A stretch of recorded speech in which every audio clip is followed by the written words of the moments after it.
सभी को जय मसीह की। परमेश्वर आप सबको आशीष दें। मसीह भाई बहनों, परमेश्वर की अनुग्रह और परमेश्वर की महिमा आप पर हो।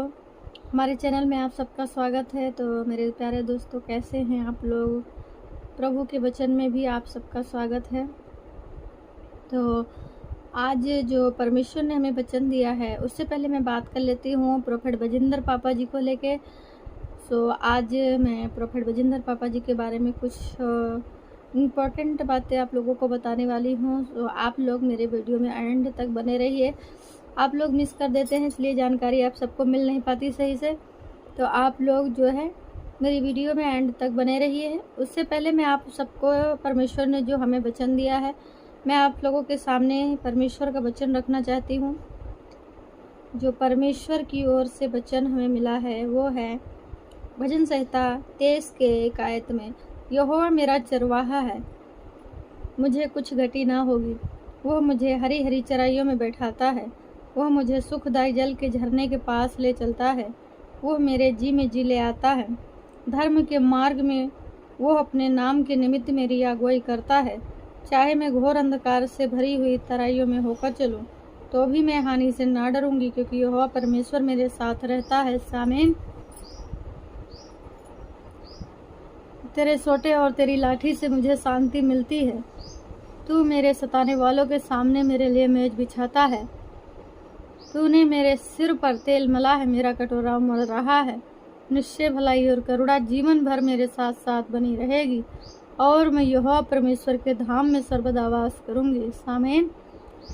तो मेरे प्यारे भाई बहनों, इस वचन के माध्यम से परमेश्वर कहता है कि तू मेरे परमेश्वर कहता है कि इस वचन के माध्यम से कि जो जिस पर मतलब कि जो मनुष्य परमेश्वर पर भरोसा करता है, वो उसका हर एक चीज़ उसके लिए प्रोवाइड करता है, क्योंकि परमेश्वर यहोवा हम सबका चरवाहा है।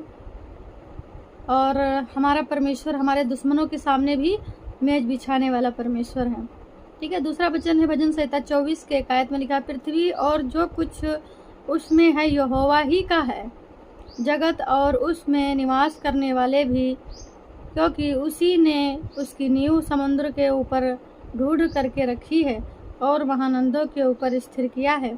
यहोवा के पर्वत पर कौन चढ़ सकता है, और उसके पवित्र स्थान में कौन खड़ा हो सकता है?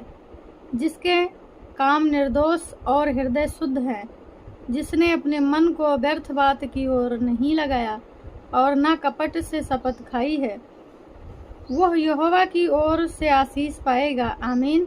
और अपने उद्धार करने वाले परमेश्वर की ओर से धर्मी ठहरेगा। आमीन।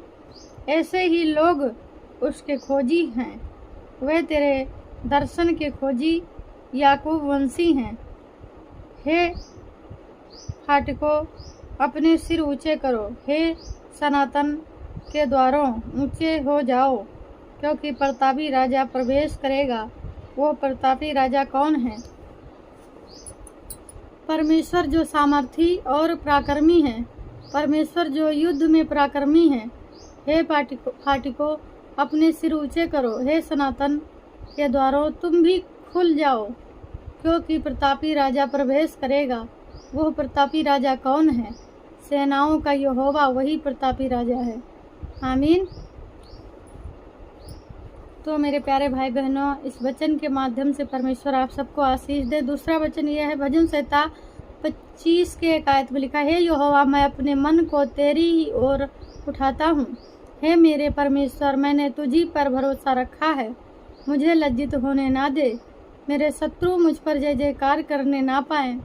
वरन जितने तेरी बाट जोहते हैं, उनमें से कोई भी लज्जित ना होगा, परंतु जो अकारण विश्वासघाती है वह ही लज्जित होंगे।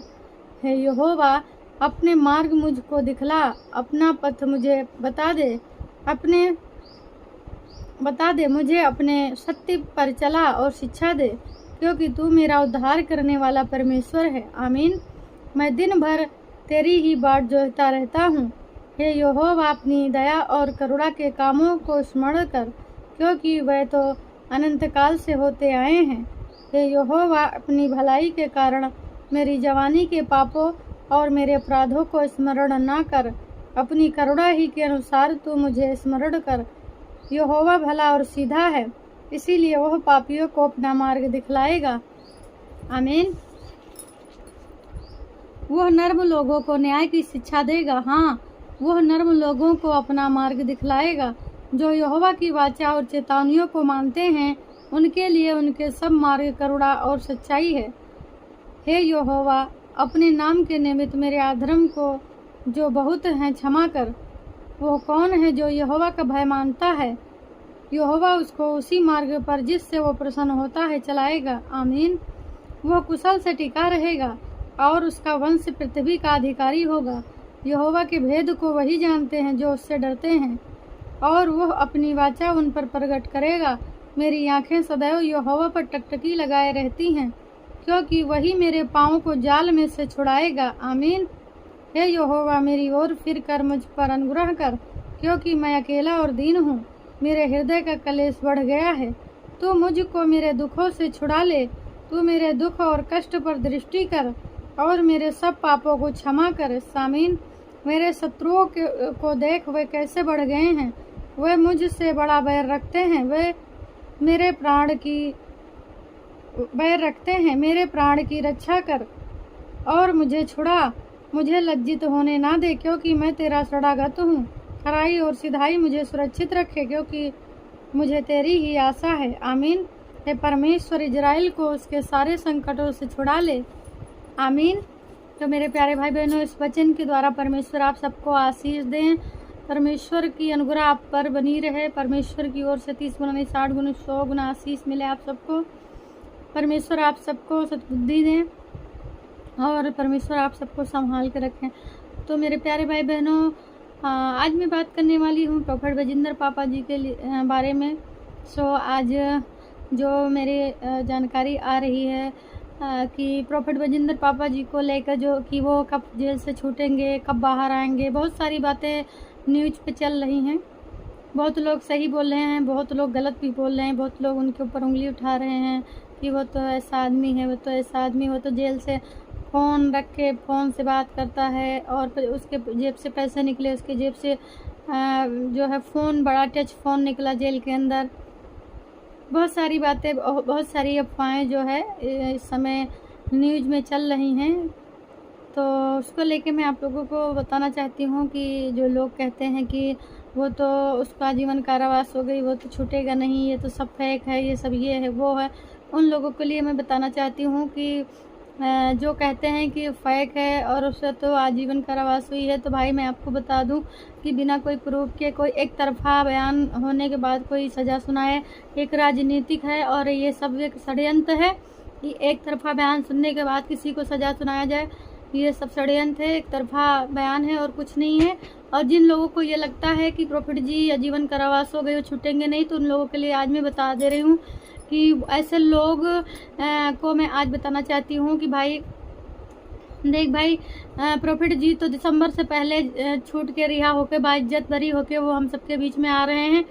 और आप लोग जो है जो सोचते हैं ना कि वो कभी नहीं आएंगे, सो आप लोग की गलतफहमी है। आप लोग जो सोचते हैं कि उनका जो है अभी वो छूटेंगे नहीं, उनको तो आजीवन कारावास हुई है, उनको आजीवन सज़ा हुई है, वो तो बलात्कारी हैं, उसने तो लड़की का रेप किया है, वो उनको आजीवन कारावास हो गई। तो बिना कोई प्रूफ के कोई सबूत साबित नहीं हुआ है, ठीक है। एक तरफा बयान सुन के और राजनीति और यही सब षड्यंत्र रच के उनको जेल में डाला गया है। लेकिन मेरे भाई, मैं आप लोगों को बता दूं, जो उल्टा सीधा बकवास कर रहे हैं न्यूज़ पे कि वो छूटेंगे नहीं, उनके लिए मैं आप लोगों को बता दे रही हूँ।